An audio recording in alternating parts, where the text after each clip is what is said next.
국민의힘 비상대책위원회가 김문수 후보의 대선 후보 선출을 취소하고 사상 초유의 대선 후보 재선출 절차에 돌입했습니다. 김 후보 측은 법적 대응을 거론하며 강력 반발했고 한덕수 후보는 국민의힘 입당 절차를 마쳤습니다. 대선 후보자를 다시 선출하기 위한 국민의힘 비대위 회의는 오늘 새벽 내내 이어졌습니다. 국민의힘은 먼저 김문수 후보의 대선 후보 선출을 취소하는 안건을 의결한 뒤 의결이 필요합니다. 의결은 김문수 후보 선출을 취소한다는 것이 선관위 의결이 되겠죠. 한덕수 후보의 입당과 후보 등록에 대한 의결 절차를 밟았습니다. 국민의힘은 오늘 중 전 당원 대상 투표를 거쳐 내일 전국위원회에서 한 후보를 최종 후보로 지명한다는 계획입니다. 앞서 두 후보 측은 어젯밤 두 차례에 걸쳐 실무진 차원의 심야 단일화 협상을 벌였지만 여론조사 역선택 방지 조항, 그러니까 지지층과 무당층만 조사하는 방식을 두고 이견을 좁히지 못했습니다. 김 후보 측은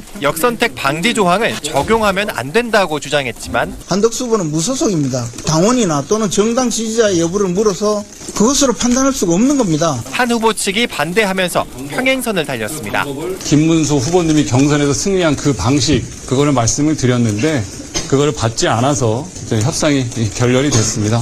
결국 국민의힘은 바로 의원총회를 열어 후보 교체 권한을 비대위에 위임하기로 결정했고 바통을 이어받은 비대위가 본격적인 후보 교체 절차에 들어가는 겁니다. 김 후보 측은 강제적인 후보 교체를 받아들일 수 없다고 반발했습니다. 선관위 후보 등록 첫날인 오늘 등록 절차에도 나설 거라고 밝혔습니다. 김 후보 측은 또 대선 후보 교체를 막아달란 가처분 신청 등 법적 대응도 예고했습니다. 당 대선 후보와 당 지도부 간 초유의 충돌 사태, 여기에 당 지도부에 의한 대선 후보 강제 교체까지 그간 전례 없는 일이 연달아 벌어지면서 정치권 파장은 걷잡을 수 없이 커지고 있습니다. 김문수 국민의힘 대선 후보가 후보자 지위를 인정해달라며 낸 가처분 신청을 법원이 받아들이지 않았습니다. 국민의힘 전당대회 개최를 금지해달란 내용의 가처분 신청도 기각됐습니다. 서울 남부지방법원은 국민의힘 김문수 후보가 대통령 후보자 지위를 인정해달라며 당을 상대로 낸 가처분 신청을 기각했습니다. 재판부는 국민의힘이 김 후보의 대선 후보 지위를 전면적으로 부인하고 있지 않다며 신청을 구할 필요성이나 가처분 판단 실익이 없다고 밝혔습니다. 또 제3자에게 대통령 후보자 지위를 부여해선 안 된다는 주장에 대해선 김 후보가 경선 과정에서 지속적으로 한덕수 무소속 후보와 단일화를 하겠다는 입장을 밝혔고 김 후보에게 당무 우선권이 무조건적으로 보장된다고 볼 수도 없다고 설명했습니다. 당 지도부가 소집한 전국위원회와 전당대회를 금지해달라며 김 후보를 지지하는 원외 당협위원장들이 낸 가처분 신청도 기각됐습니다. 재판부는 전당대회 소집 공고 안건에 추후 공고라고 기재된 것과 전국위원회가 전당대회와 같은 날짜에 공고됐다는 것으로 중대한 위법이 있다고 볼 수 없다고 판단했습니다. 그러면서 당이 단일화 찬성 여론 등이 80%를 넘긴 당원 설문조사 결과에 따라 전당대회 등을 추진하는 과정에 위법이 없다고 봤습니다. 이에 따라 국민의힘 지도부가 주도하는 전당대회 개최를 비롯한 단일화 관련 일정의 법적 걸림돌은 사라졌습니다.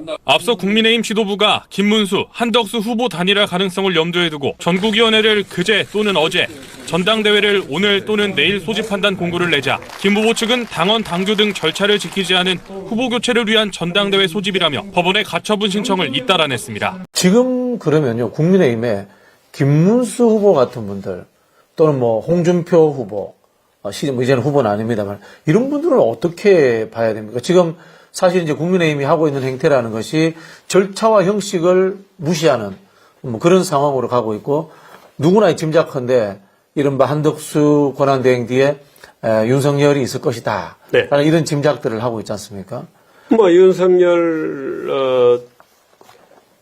윤석열이 약 40여 명의 국회의원들에게 일일이 전화를 돌렸다는 얘기도 있어요. 네네. 말하자면 한덕수를 밀어라. 밀어라 이런 식의. 근데 제가 좀 쉽게 질문을 드리면은 시청자들에게 쉽게 질문을 드리면은 자, 한덕수와 윤석열 편이 있고 권성동도 같은 편인 것 같아요. 그다음에 홍준표, 김문수 편이 있는데 누가 그나마 더 전통적으로 보수 이념과 가치에 가깝습니까? 그나마 또 지키려고 하는 것 같습니다. 홍준표가 제일 가깝죠. 홍준표가 제일 가깝다. 홍준표가 제일 가깝습니다. 그런데 홍준표는 국힘당에서 언제나 소수파였습니다. 네. 그러니까 오히려 국힘당의 주류는 지금 와서 보면 출발 때부터 그랬던 것은 아닌데 네. 지금 와서 평가를 해보면 그분들은 지역 토호들의 정당이라기보다는 지역 토호들의 이익단체 같은 성격을 갖는 거죠. 네. 그러면 그런 그룹이 형성이 되기, 예를 들어서만, 제가 볼 때는 한 20년 이상 그런 그룹이 형성이 쭉 되어 왔다고 보는데, 처음부터 그런 의지를 갖고 있었던 것은 아니에요. 네.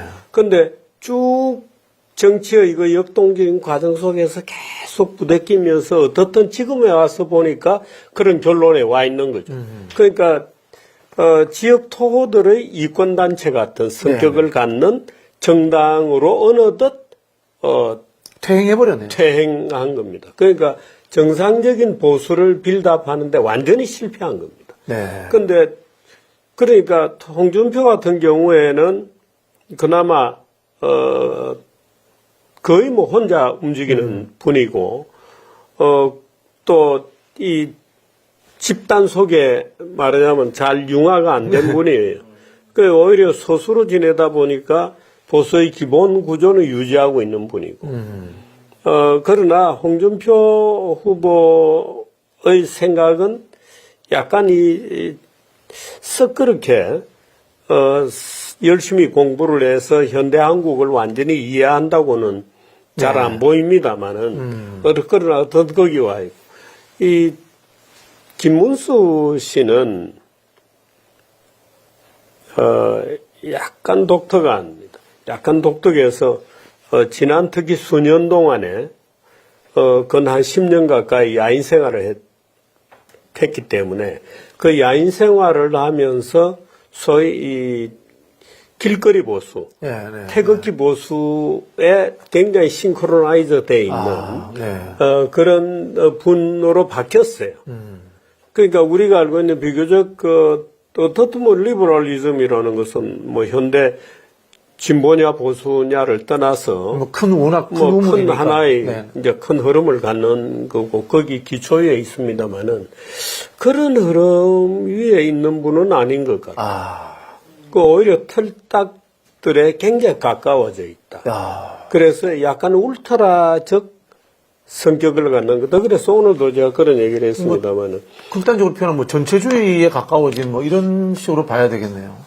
전체주의라고 그분은 인식은 하지는 않을 겁니다. 본인 인식은 하지 예. 않는데. 네. 근데, 우리가 걱정하는 것은 이런 거죠.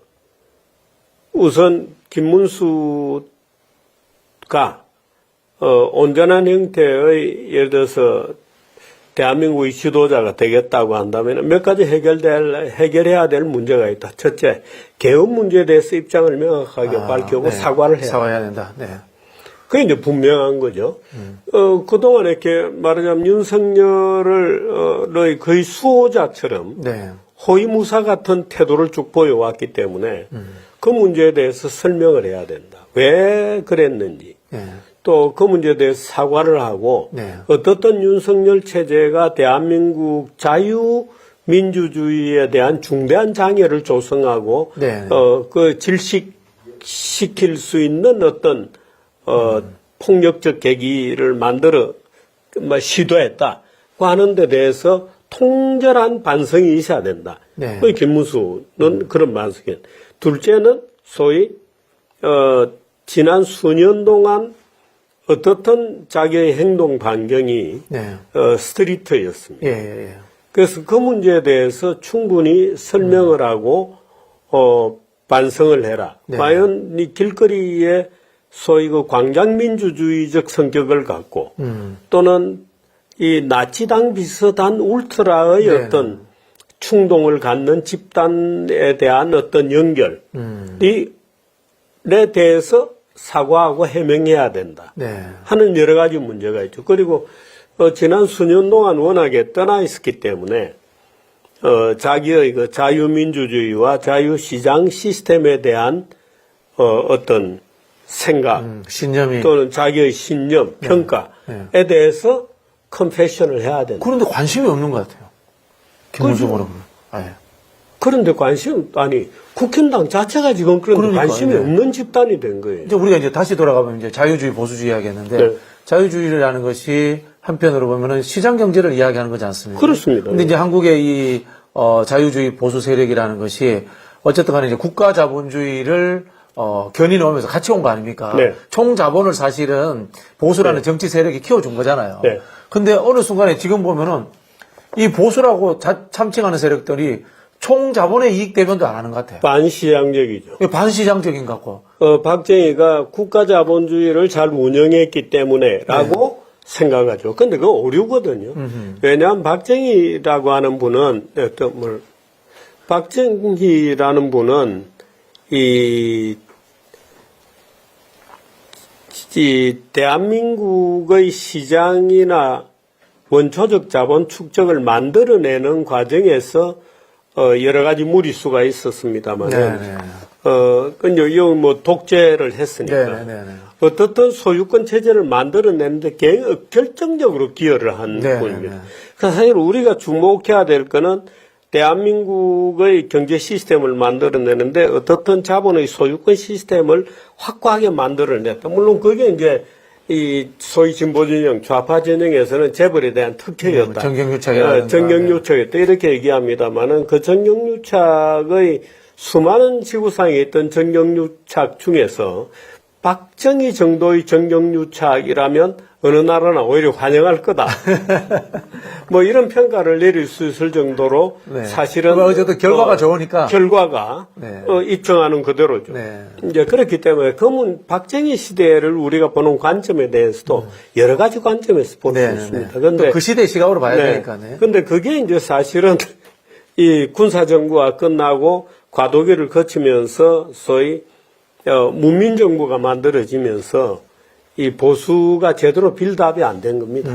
그리고 박근혜가 탄핵되고 하는 과정 속에서 보수가 골방으로 계속 골방으로만 밀려 들어가는 글로벌 스탠다드 자본주의에 이제 못 들어온 거네요. 따라오지 못한 거네요. 그래서 자본을 따라오지 못한 거네요. 보수가. 그래서 그 일부가 오히려 그 트럼프 같은 독특한 그 어떤 극단적 형태에 오히려 동조하게 되고 그래서 이제 기독교 세력을 파고 기독교 세력들이 오히려 길거리로 막 튀어나오고 그 골방에 가서 기도를 하는 게 원래 기독교인데 오히려 길거리로 막 튀어나왔죠. 그래서 그들이 미국의 트럼프에 오히려 싱크로나이즈 되고 그 이상한 행태가 막 보이는 거죠. 저 같은 진보들은 이런 이야기도 합니다.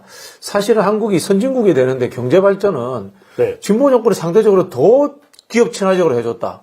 뭐 김대중 정권 시절에 IT 문제도 있고요. 그다음에 뭐 노무현 정부도 FTA라든가 엄청 이 개방성을 가지고 신자유주의에 완전 정면으로 들어가 줬지 않습니까? 그 이런 거죠. 이 노무현 대통령 때 그때 FTA를 했잖아요. 그래서 이 보수는 사실은 친미하느라고 아무것도 못 챙기죠. 이익관계를 못 챙겼군요. 국익을. 말하자면 밀고 당기는 협상 속에서 얻어낼 걸 얻어내야 되는데 오히려 밀고 다니는 결과적 협상의 성공의 과실은 오히려 노무현 정부가 한미 FTA를 챙기고 말하자면 이런 식으로 예를 들어서 노무현 대통령이 한미 FTA를 추구하고 또 뭔가 국내 개혁을 위해서 국립대 법인화를 추구하고 할 때 그때 이 보수 진보를 막론하고 열렬하게 지지해 준 건 저였거든요. 그렇습니까? 그래서 수도 없이 TV 토론을 다니면서 이 소위 FTA를 반대하는 좌파 진영하고 싸운 게 접니다. 저도 FTA 찬성하면서 열심히 싸웠습니다. 그러셨군요. 고맙습니다. 근데 그때 이 문재인 노무현 대통령 측에 말하자면 서서 진영 가리지 않고 FTA를 하고 또 제주도 이 특별법을 만들고 또 국립대 법인화를 위해서 뭔가 국립대가 말하자면 거점 국립대들이 대한민국의 이 지력을 담보해가는 지식센터가 될 수 있도록 육성하는 그런 시도라도 해보자. 고 했던 것이 노무현 대통령이고 그런 정책에 대해서 가장 앞장서서 제가 제주도 특별법 이런 것도 제가 그때 좌장을 하면서 네. 정부하고 발을 맞춰서 열심히 했죠. 아유, 감사합니다.